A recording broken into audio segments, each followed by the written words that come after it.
Dicen que el Perú es tierra de oportunidades. De oportunidades de dar golpes de estado cada 10 años. Ni la combi pasa tan seguido. Querido profesor y compañeros, somos Quinto A y en esta oportunidad hablaremos sobre la dictadura, también conocido como el Ochenio de Odría.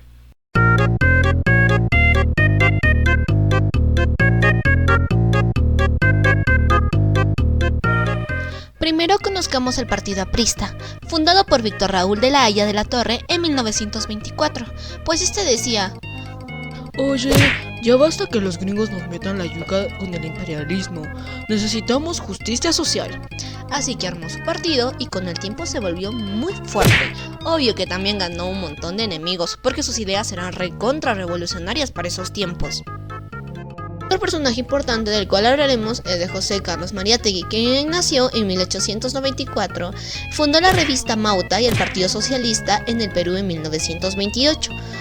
El trabajo más difícil que tuvo fue escribir los 7 ensayos de la interpretación de la realidad peruana, donde dijo bien clarito que no copiemos a los europeos, ya que el socialismo acá tenía que ser bien peruano.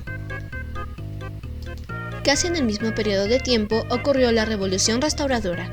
Resulta que el presidente Cáceres quería quedarse con el poder, con elecciones totalmente corruptas. Entonces, Nicolás de Piérola dijo: ni fregando, mi rey, acá no te vas a eternizar. Y ¡pum! Guerra civil. Al final Piérola ganó en 1895 y se instaló el civilismo, o sea, que los militares ya no tenían tanto poder como antes. En resumen, el pueblo dijo: hasta aquí los abusos, y lo sacaron a la pista. Ahora sí viene lo chido. Ahora sí viene lo bueno. En 1948, el general Manuel de Odría lideró el golpe de estado contra el presidente José Luis Bustamante y Rivero. ¿Por qué lo hizo? Porque consideraba que el gobierno ya no podía controlar la crisis política y social del país.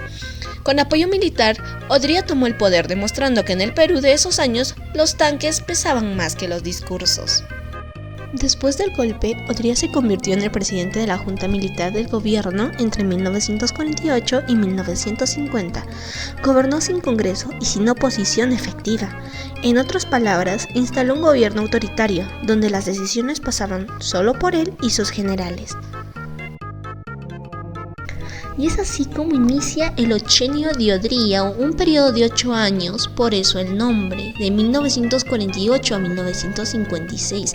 Un gobierno de contrastes. Por un lado, hubo represión política contra opositores, especialmente contra el partido de APRA.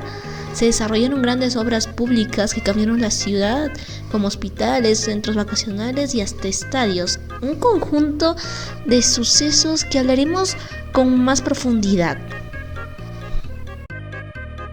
La represión contra el APRA fue tan dura que varios militares terminaron perseguidos y asesinados. Odría los veía como una amenaza directa. Su estrategia fue el miedo. Si criticas al gobierno, te metes en problemas. Esto refleja cómo el gobierno autoritario usa la violencia para silenciar a la oposición. No se trata solo de política, era de supervivencia. Durante su gobierno, la minería fue uno de los motores de la economía. El cobre, la plata y otros minerales se explotaban con intensidad. Pero aquí viene el detalle. La gran mayoría de las ganancias terminaban en manos de compañías extranjeras y élites locales. Este modelo reforzó la dependencia del Perú respecto al capital extranjero. O sea, se producía bastante, pero la riqueza no se redistribuía. Lo mismo pasaba con los minerales, el algodón, el azúcar, la harina de pescado, que el problema era que los beneficios quedaban en los sectores más poderosos y no en el pueblo, que realmente trabajaba la tierra o las minas. Gracias al boom de las exportaciones, el Perú entró en un auge económico. Había más platas en las cercas del estado y se construyeron hospitales, estadios y centros recreativos. Parecía que el país estaba progresando rápido.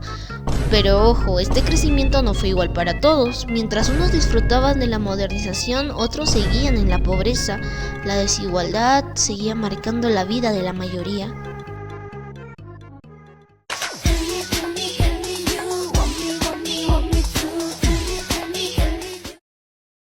La cultura chola en el Perú.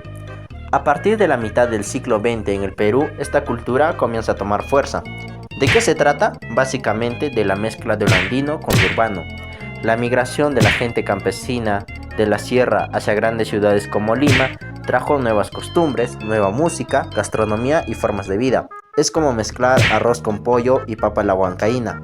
Al inicio suena raro, pero cuando lo pruebas dices Yeah. Este proceso fue clave para la construcción de una identidad peruana más diversa y representativa. El criollismo andino es una mezcla cultural entre lo costeño y lo serrano. En la música, por ejemplo, se unieron guitarras criollas con violines andinos, o se cantaban valses con tonaditas serranas. Este cruce no solo fue artístico, también fue social. Significó que las barreras culturales se iban derrumbando y que las identidades podían convivir. El acto ceremonial de las Fuerzas Armadas. En los años 50, durante el gobierno de Odría, los actos ceremoniales militares estaban en todas partes. Desfiles, paradas, marchas y homenajes. ¿Por qué? Porque el régimen los usaba como propaganda, mostrar fuerza, disciplina y orden para legitimar su autoridad. Estas ceremonias eran como los shows del gobierno, una manera de decirles al pueblo, tranquilos, el ejército tiene el control. Pero ojo, también buscaban imponer respeto. Construcción del Hospital del Empleado. Odría no solo pensaba en desfiles, también impulsó grandes obras públicas. Una de las más importantes fue la construcción del Hospital del Empleado en 1950, pensado para atender a los trabajadores estatales.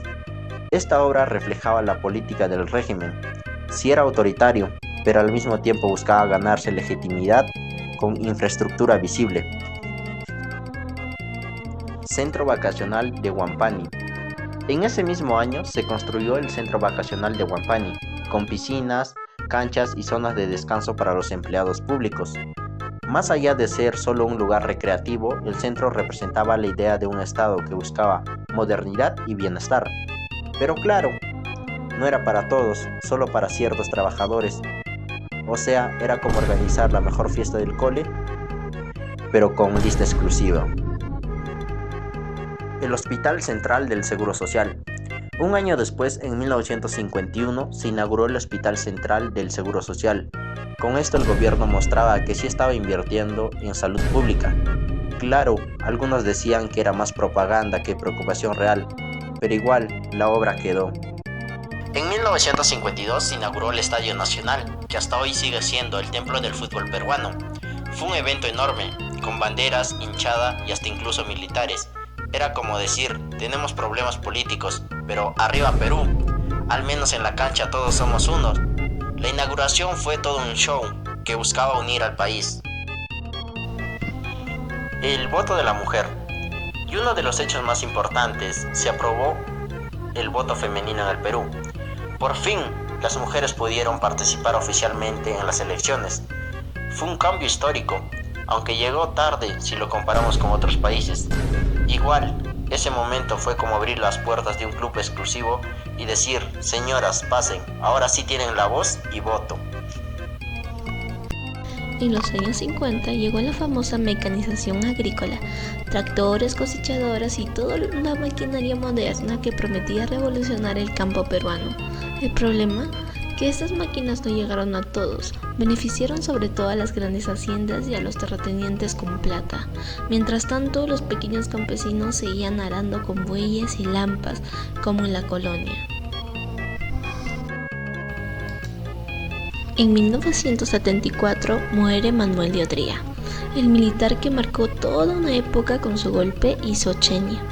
Su figura es polémica. Para algunos fue un modernizador que construyó hospitales, colegios, carreteras y hasta Estadio Nacional. Para otros fue un dictador que persiguió a opositores, cerró libertades y gobernó con mano dura. Odría encarnará esa típica contradicción de la historia peruana. ¿Qué pesa más? ¿Las obras materiales o la falta de democracia?